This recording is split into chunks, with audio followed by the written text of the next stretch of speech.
ہزاروں کی فوج کے سپہ سالار ہیں، اگر میں کہہ دوں چیف آف آرمی سٹاف ہیں، میرا خیال ہے میری بات غلط نہ ہوگی، اتنی بڑی فوج کے سپہ سالار، اور اس فوج کے سپہ سالار جس میں کئی دفعہ سپاہی بن کے حضرت خالد بن ولید بھی لڑائی کر رہے ہیں، اتنی بڑی فوج کو کمان کرتے ہیں، لباس وہی سادہ، غذا وہی سادہ، انداز وہی، رومی بہت بڑی طاقت سمجھتے تھے اپنے آپ کو۔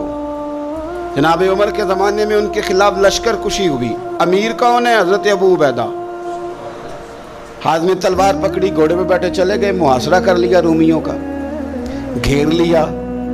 اب رومیوں نے کچھ تھوڑی سی مزاحمت کرنے کی کوشش کی، باہر آئے لیکن کچھ بھی نہ ہو سکا، منہ کی کھا کے واپس اندر چلے گئے۔ کئی دنوں سے حضرت ابو عبیدہ کی فوج نے محاصرہ کیا ہوا ہے، جب تنگ آ گئے تو پیغام بھیجا کہ ہم صلح کرنا چاہتے ہیں۔ فرمایا صلح تو مسلمانوں کا پسندیدہ کام ہے، آ جاؤ۔ انہوں نے کہا جی ہم جزیہ دے دیں گے، ہم کسی طریقے مسلمانوں کے اطاعت میں آ جائیں گے، آپ ہم سے بات کریں۔ فرمایا بھیجو۔ ان کا سپہ سالار آیا، انہوں نے روب ڈالنے کے لیے نا مسلمانوں پہ سپہ سالار کو بڑے قیمتی کپڑے پہنائے، زرق برق لباس، عالی شان پوشاکیں، 5-7 لوگ ساتھ، یہ لوگوں کا طریقہ ہوتا ہے۔ وہ پریشر ڈالنے کے لیے لوگ کرائے کا مکان بھی خرید لیتے ہیں، کرائے کی کار بھی حاصل کر لیتے ہیں، لوگوں کے برتن بھی استعمال کر لیتے ہیں، کسی کے گھر سے فرنیچر بھی منگوا لیتے ہیں۔ تو آپ نے نا وہ زرق برق لباس پہنے ہوئے ان لوگوں کو آتے دیکھا۔ اب وہ بڑے اپنے انداز میں تو روب ڈالنے کے لیے آئے تھے نا، تو آ کے پوچھا مسلمانوں کے امیر کہاں ہیں لشکر کے؟ تو انہوں نے کہا ادھر ہی تھے، یہیں کہیں ہوں گے۔ بڑا حیران ہوا کہ ہم تو بڑے لاؤ لشکر کے ساتھ آئے۔ یاد رکھ لیں روب کپڑوں کا نہیں ہوتا، روب کردار کا ہوتا ہے۔ پھر پوچھا کہاں ہیں؟ نے کہا جناب وہ سامنے خیمے میں دیکھ لو۔ وہ خیمے میں گئے تو اتنی بڑی فوج کا سپہ سالار زمین پہ بیٹھے اور اپنے تیر سیدھے کر رہے ہیں۔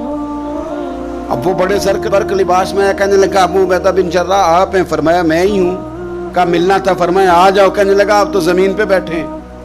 تو آپ فرمانے لگے ہمارے بزرگ زمین پہ ہی چلتے تھے، زمین پہ ہی بیٹھتے تھے، زمین پہ ہی کھاتے تھے، نیند آتی تھی تو زمین پہ ہی سو جاتے تھے۔ وہ حیرانگی سے کہنے لگا آپ اتنے بڑے سپہ سالار ہو کے اس طرح رہتے ہیں؟ فرمانے لگے میری ضروریات ساری پوری ہوتی ہیں، پھر بھی کبھی کوئی مشکل بن جائے تو میں تھوڑا سا قرضہ لے لیتا ہوں حضرت معاذ بن جبل سے، ان کو مشکل آ جائے تو مجھ سے لے لیتے ہیں۔ تو بالکل صحیح گزارا ہو رہا ہے کہ اس طرح کیوں بیٹھے ہیں؟ یہ کیا بات ہوئی؟ ہمارے ہاں لوگوں کا رونا دھونا نہیں، روز مکان کوئی نہیں تو رو پڑے، بچے کی شادی کرانی ہے تو رو پڑے، او ہو جی کیا بتائیں غریبی بڑی ہے تو رو پڑے۔